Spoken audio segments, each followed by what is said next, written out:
la palabra, diputada Silvia Lopenato. Muchas gracias, señor presidente.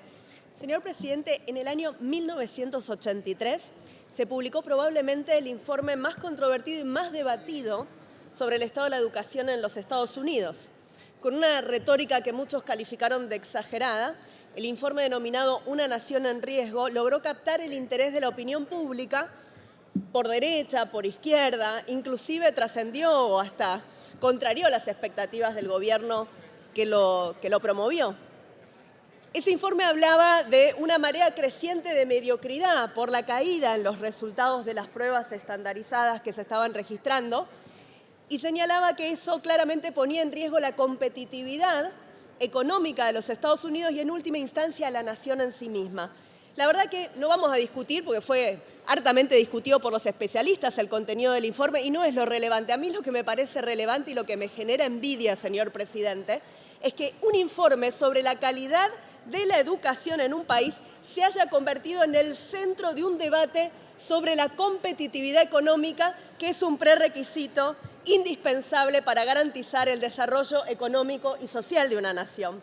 El título de aquel informe es absolutamente aplicable a nuestra realidad, porque como dicen algunos especialistas argentinos, el colapso de la educación argentina, sin dudas, es algo que pone en riesgo el futuro de nuestra nación. No hay acá exageraciones.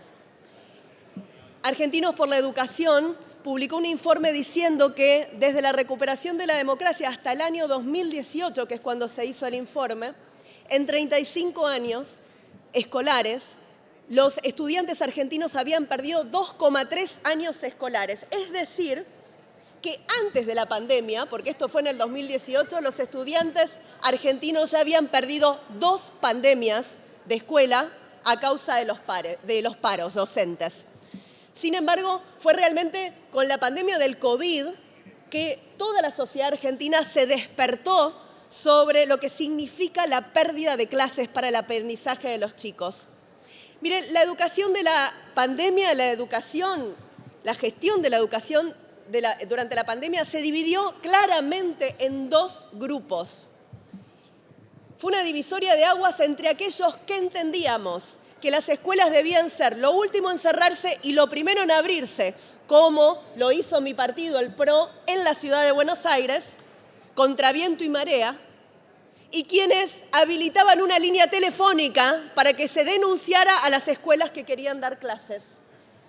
Porque para nosotros que la educación sea considerada una actividad estratégica esencial es una definición del modelo de sociedad en que queremos vivir. Es restablecer qué es lo importante, en qué creemos y a qué apostamos. Es una sociedad que sostiene que los chicos deben estar en las aulas y que la política debe estar afuera de las aulas. Una sociedad que empieza a despertar de ese letargo, de ver cómo año tras año empeora el rendimiento de nuestro país en las pruebas estandarizadas de educación, cómo tenemos niveles alarmantes de chicos que terminan el secundario sin los conocimientos necesarios para su desarrollo, para su inserción en el mercado laboral, para poder continuar con una carrera universitaria.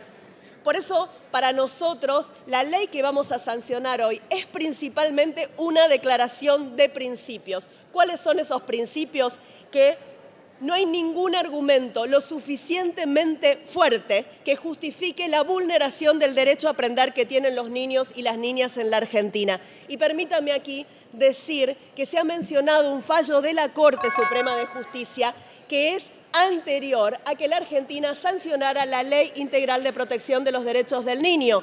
Por ende, esta ley es absolutamente constitucional. Lo que hace es velar por esos derechos. Por supuesto que esta ley no resuelve todos los problemas de la educación, ni muchísimo menos. Esta ley simplemente lo que hace es dejar que los chicos dejen de ser rehenes o el pato de la boda de las discusiones de los adultos. Que las discusiones sobre educación se den en el Congreso Nacional, en el Ministerio de Economía, en las legislaturas provinciales, nunca más en las aulas de las escuelas.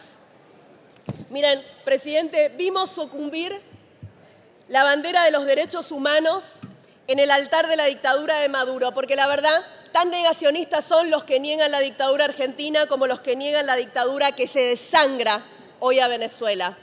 Vimos sucumbir la bandera de la defensa de los pobres en la mercantilización de los más necesitados, a los que obligaban a asistir a marchas, imponiéndoles castigos, reteniéndoles una parte de sus magros ingresos o vendiendo la comida que tenían que repartir. Vimos pisotear la bandera de la lucha contra la violencia de género en la hipocresía, y no lo digo solamente por las denuncias aberrantes contra el ahora imputado expresidente Alberto Fernández o la exministra de las Mujeres Massina.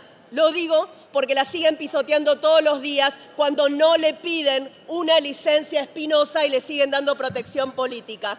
Pero les pregunto, ¿no piensan ustedes que pisotean la bandera de la educación pública cada vez que usaron a los chicos de rehenes no para demandas salariales, usaron a los chicos de rehenes para consignas políticas, para hacer política?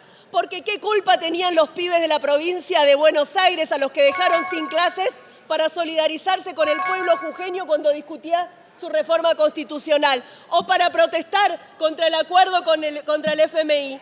O cuando lo dejan sin clases en el Día de la Mujer, como si no fueran mujeres a las que les están complicando la posibilidad de ir a trabajar ese día. Es esa utilización política de los paros la que desprestigia la bandera de la educación pública, como han pisoteado el resto de las banderas. En esta sesión estamos definiendo derechos, sin duda, entre derechos en pugna, estamos eligiendo.